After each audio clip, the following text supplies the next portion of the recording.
May 18, 1969, at the Kennedy Space Center in Florida, Apollo 10 stood ready on pad 39B.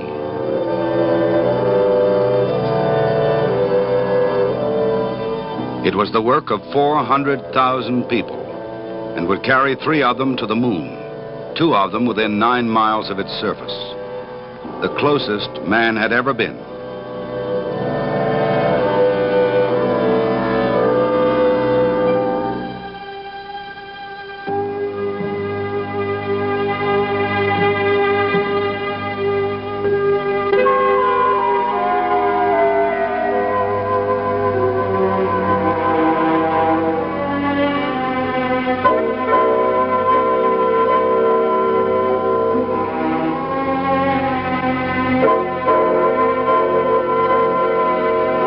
It was a flight that had to be made before others could safely land.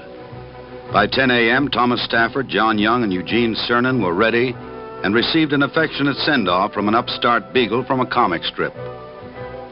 Snoopy, a pilot himself and longtime mascot of the Apollo Quality Control Program, really deserved to go along.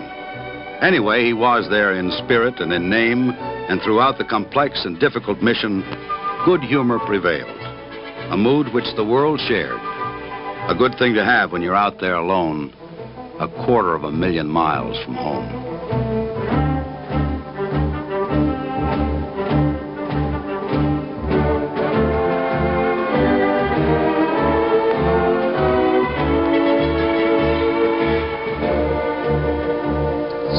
Seconds and counting. Guidance internal. 15, 14, 13, 12, 11, 10, 9. We have ignition sequence start.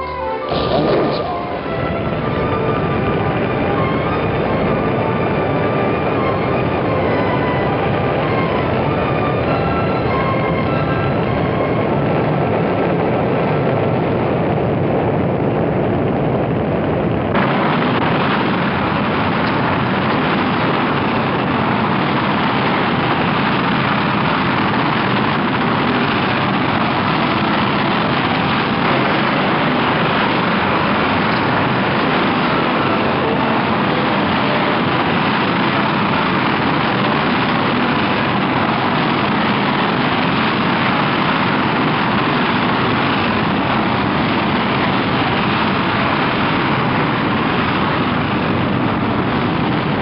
Spaceflight seems to express extremes of every sort.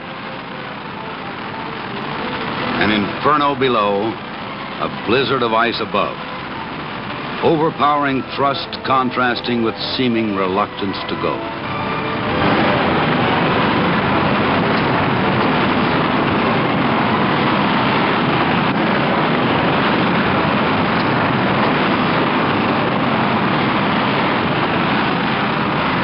Seconds and 280 tons of fuel later, the rocket cleared the pad.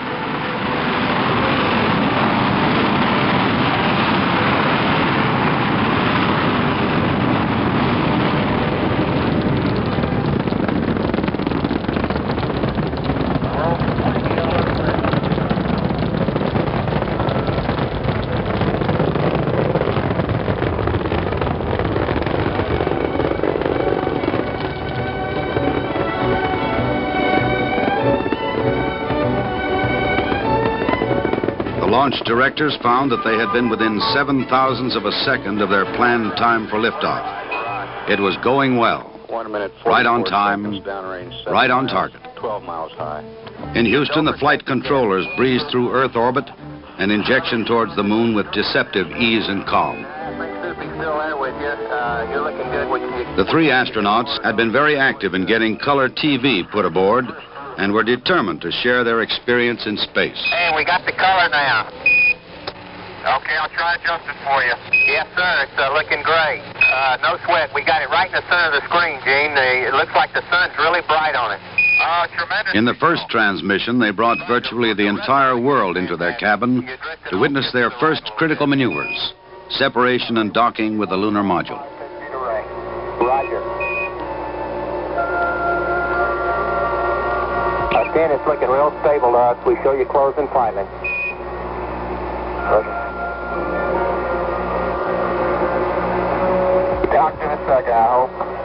Roger.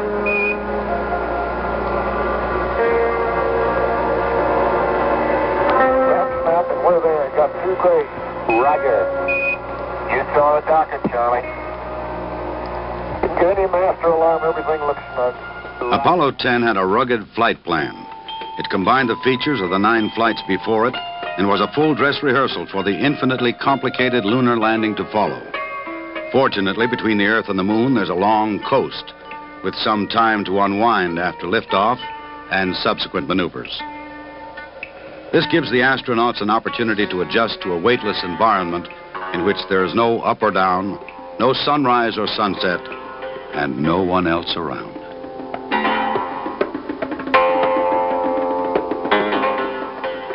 In the second color telecast, the 3 astronauts introduced their 2 stowaways, Snoopy and his pal Charlie Brown. Good grief, Charlie Brown. Now you're going to bring on that whizzer here. Okay, we got Snoopy now.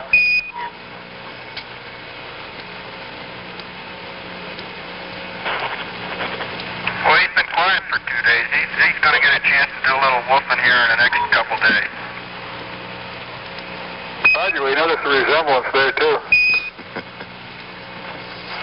Snoopy wearing... Thanks a lot. I didn't know Tom had a big nose like that. On TV and in onboard motion pictures, the crew appeared deceptively idle. For the average viewer, the astronauts' humor and their relaxed appearance tended to obscure the 8 days of intense concentration.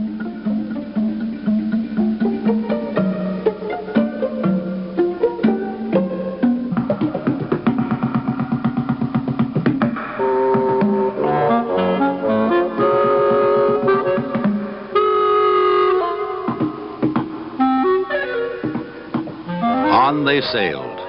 By Tuesday morning, May 20th, they were 150,000 miles from home and would soon be feeling the pull of the moon's gravity. At that point, their speed would increase from a low of 2,500 miles per hour.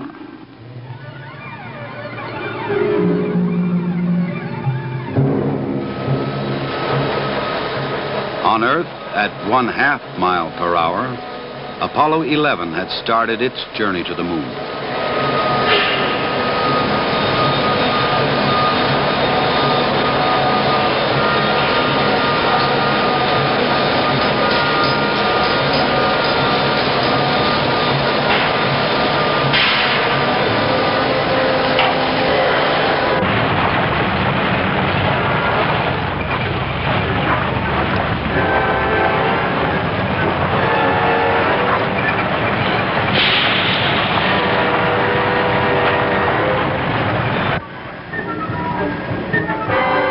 In test facilities and simulation chambers, the crew of Apollo 11 continued the exacting and intense training which had already filled their lives for so many months.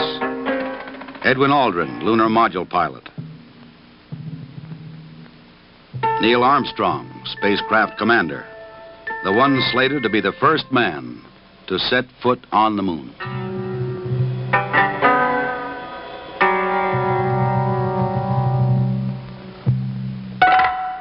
Michael Collins, command module pilot. The training goes on, suit tests and previews of their hardware. Simulated lunar gravity training, underwater and in the air.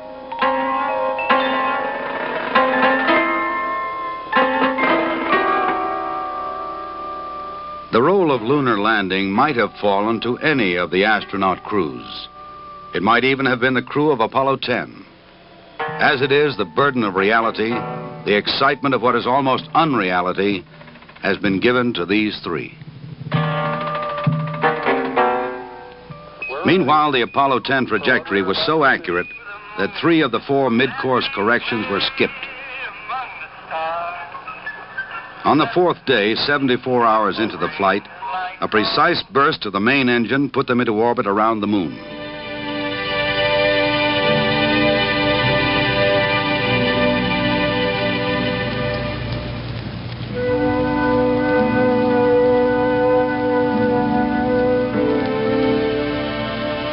Then another burst, using only a few ounces of fuel, fired at just the right instant for a precise length of time, made their orbit nearly circular at 69 miles, and they prepared for descent in the lunar module.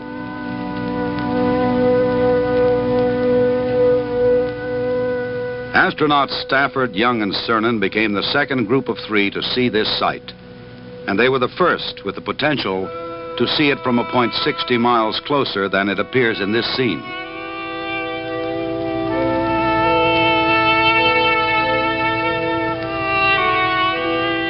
It was a prime objective of Apollo 10 to duplicate the Apollo 11 flight plan in every way: the timing, spacecraft performance, the performance of men and equipment on Earth.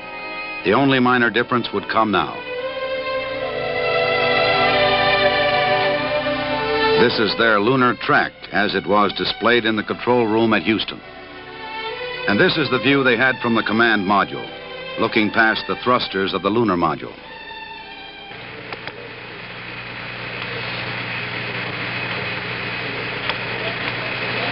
Jack, you're looking at some of those depressions that go right through some of the craters now, and they're very flat, and where they're shallow, we can see right to the bottom of them. Now it was time for Stafford and Cernan to crawl through the connecting tunnel. Here we go. Right away there were problems. While Houston and the world waited, they finally solved a pressure problem in the tunnel and fixed a radar system defect. Then there was an unexplained twisting in the docking collar, but it didn't get worse. As they disappeared behind the moon for the 11th time, they were still together. When they next appeared, they were 50 feet apart, flying formation. John Young radioed his companions below. "You'll never know how big this thing gets when there ain't nobody in here but one guy." And they answered, "You'll never know how small it looks when you're as far as we are." Here in the lunar environment, as Apollo 9 had done in Earth's environment, the crew was able to check out the lunar module's landing radar, navigation, and guidance systems. They were also proving out the descent rocket, an engine which can be throttled like an ordinary car.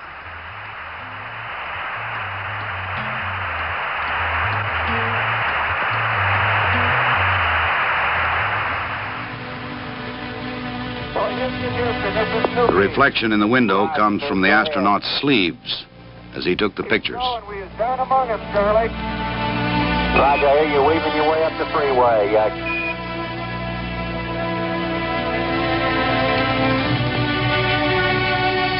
The waterless sea of tranquility was their target, and the descent orbit swept them in lower and lower for the first pass over landing site number 2.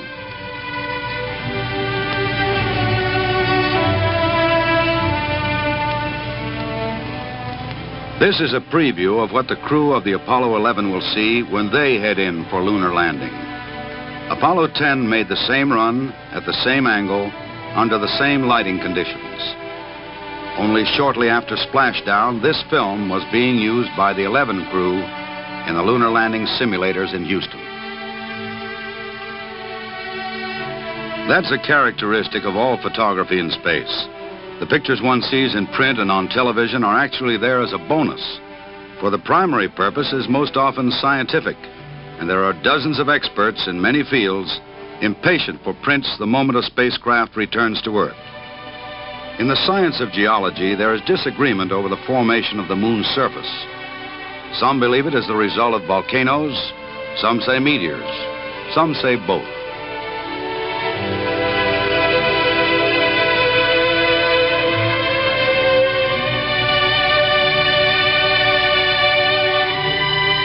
In this scene, the altitude is 9 miles, not much more than that of a commercial jet.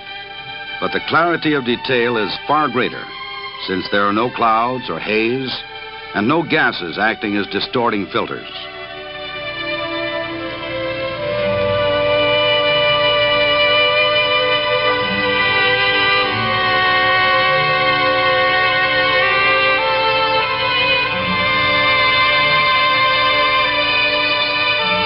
As the crew told Mission Control, it looks so close. All you have to do is to put your tail wheels down, and you're there. They were close, all right, within 50,000 feet. a level at which the command module could still have come down and rescued them if necessary. One more burn of the descent engine, and they would indeed have been right down among it. Sample is sample number 12. And, Here on a mock lunar surface in a hangar at Houston, the Apollo 11 landing crew is practicing with equipment and drilling in procedures for that fast approaching day.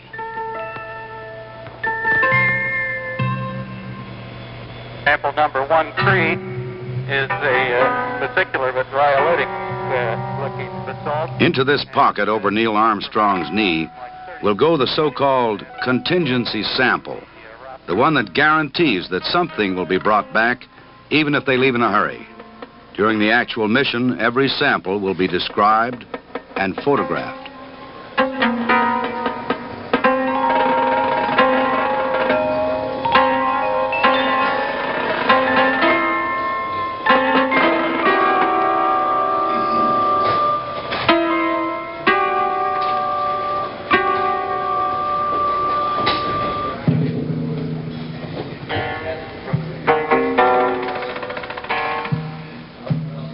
The crinkly material on the outside of the lunar module is for protection against extremes in temperature.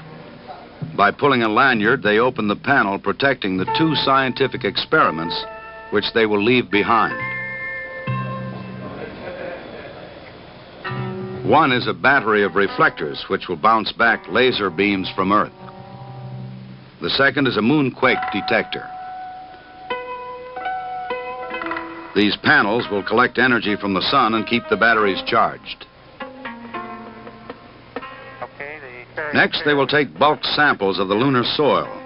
In this training session, just sawdust, the lightness of which may help them adjust to the expected workload in lunar gravity, which is 1/6 that of Earth gravity. Reflects the characteristics of the lunar surface that we see. That is, certainly bring back... The bulk samples are sealed in return containers, better known as rock boxes. Surface and concentrate on those types of... At the end of 22 hours, 2.5 of them working outside the lunar module, the Apollo 11 landing crew will blast off from the surface of the moon, leaving the descent stage where it landed.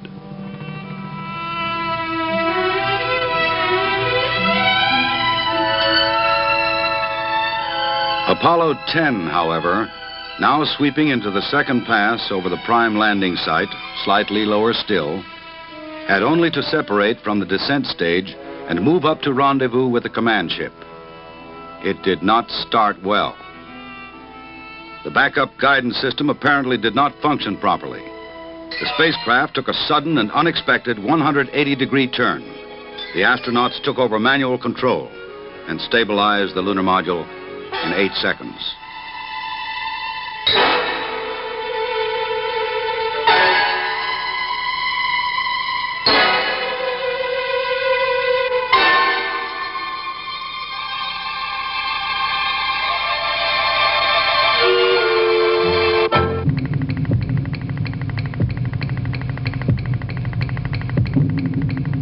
After a few missed heartbeats, the ascent continued smoothly, and the crew was amply compensated by the sheer beauty of the ride.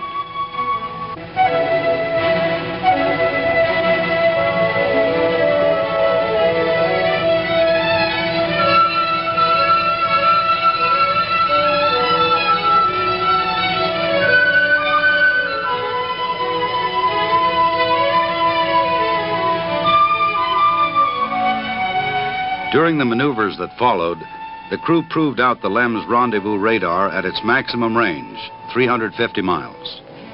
Fixed cameras were running in both spacecraft as they slowly closed together.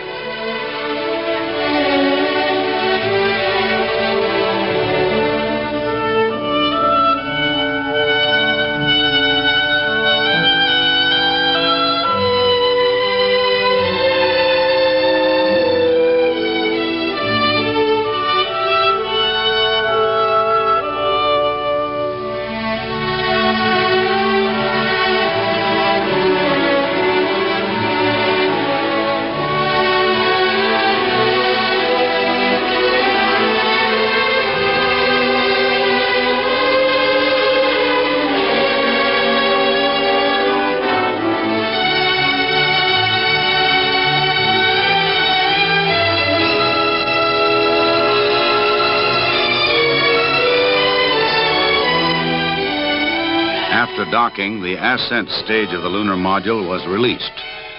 Its work was finished. It glided off toward orbit around the sun.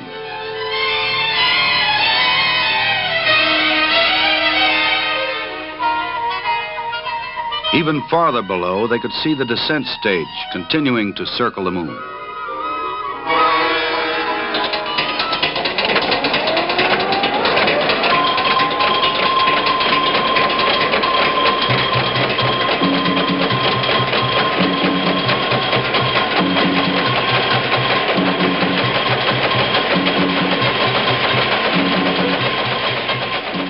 The big day was finished. A whole string of new firsts had been added to the books. Things looked good for a lunar landing, but there was still the homeward leg to think about.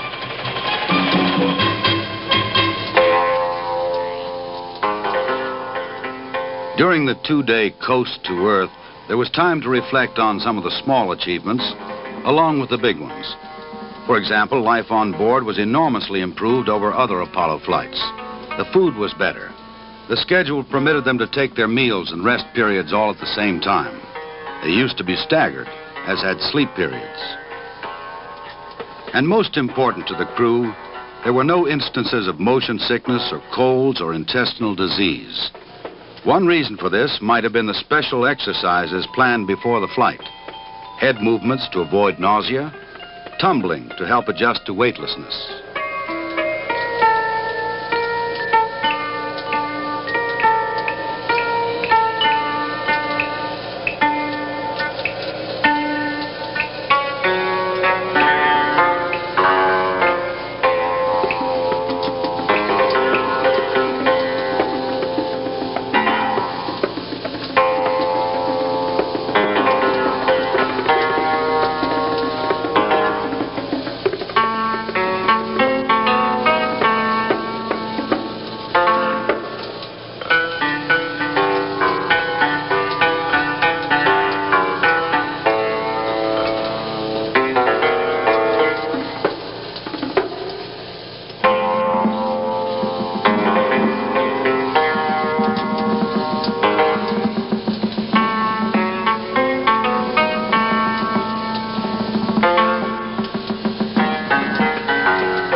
Altogether, the crowded space seemed very comfortable, and spirits were right up to the level at which the flight began.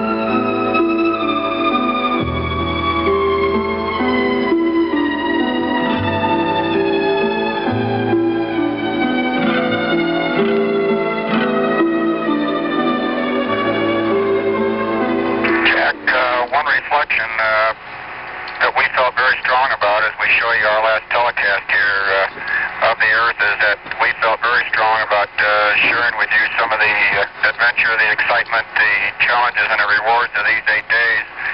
And through this endeavor, we hope that we've made you and millions of people of the world more of a part of the history that's being made in our day and age. And so from the 5 of us, Gene Cernan, John Young, Tom Stafford, Snoopy, and Charlie Brown, we'd just like to say goodbye.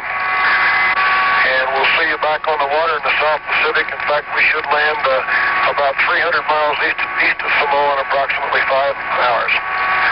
So from the crew of Apollo 10, and goodbye.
Because of Stafford, Young, and Cernan, because of Apollo 10, Apollo 11 stands on 39A, and the countdown is proceeding.